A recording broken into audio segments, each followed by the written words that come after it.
好啦，今日咧7月20號禮拜日，咁冇事啦，最好咧就係復盤啦。咁咧就揾一日做，咁因為聽日咧係禮拜日啊嘛，咁我哋就專揀啲禮拜一嘅就去做啦。再前啲啦，禮拜六、禮拜好，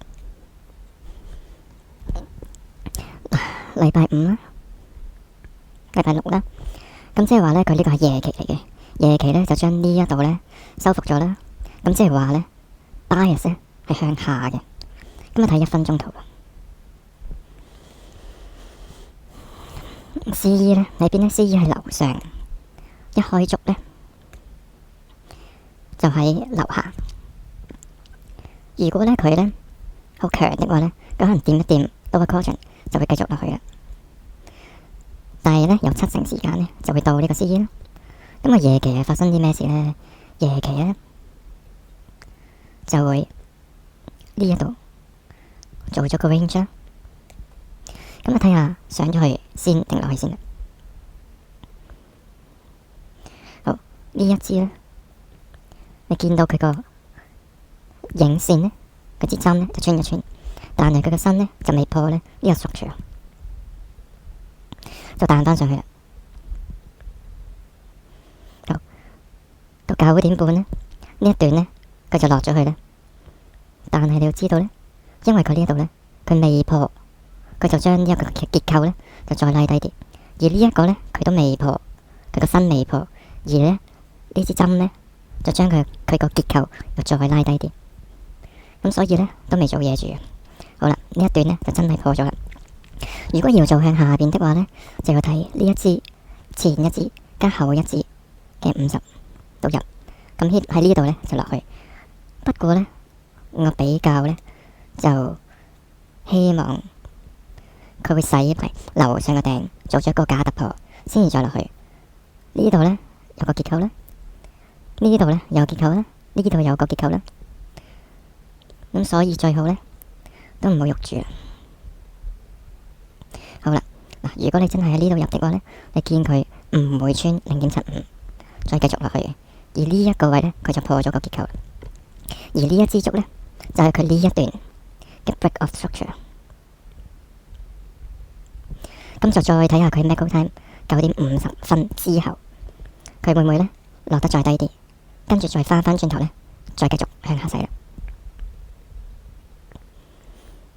好，到呢一度啦，佢再低啲啦，又破多次結構啦。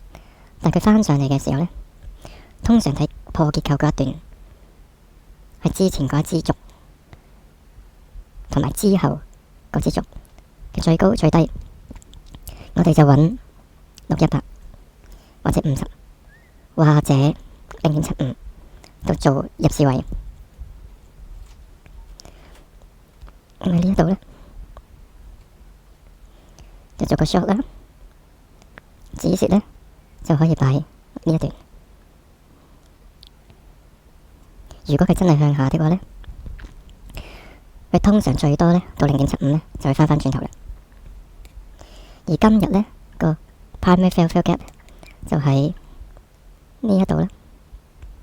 如果佢係破咗結構嗰段，就係呢一度啦。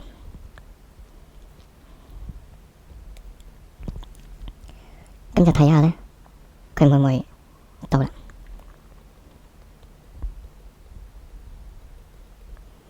好啦，佢真係咧掂一掂個 primary fair gap，而 primary fair gap 咧嘅最中間咧，佢一支針穿一穿。不過咧，佢就會翻轉頭。到呢一度咧，你就行到你個目標1:1。呢一個咧係第2次破嘅 structure， 第1次破嘅 structure。而家我哋睇呢一段橫行裏邊咧，佢有15分、16分，佢呢一度咧有個好細嘅 structure。咁所以呢一個 primary fair gap 咧，就係佢第1次破咗呢個 structure。咁如果佢第1次破咗 structure 咧，咁我哋頭先就係呢個 macro time 用 AI 畫咗個 macro time 啦。係啦，你見到佢電腦計咗 break of structure 第一支就係呢個，亦都係我哋畫咗呢一個 primary fair gap 嘅位啦。繼續落啦，到 macro time 上返去，再探訪一次呢一個 primary fair gap 嘅位，咁佢有冇穿過50呢？冇穿過50。換句説話講呢，佢係向下 bearish 嘅。如果拉今日最近嗰段最低同今日最高嘅呢一個位，好啦，恭喜你啦，啱啱好個名位618，就係支針個位，而佢收嘅足身呢，就全部喺618樓下。今日就係咁。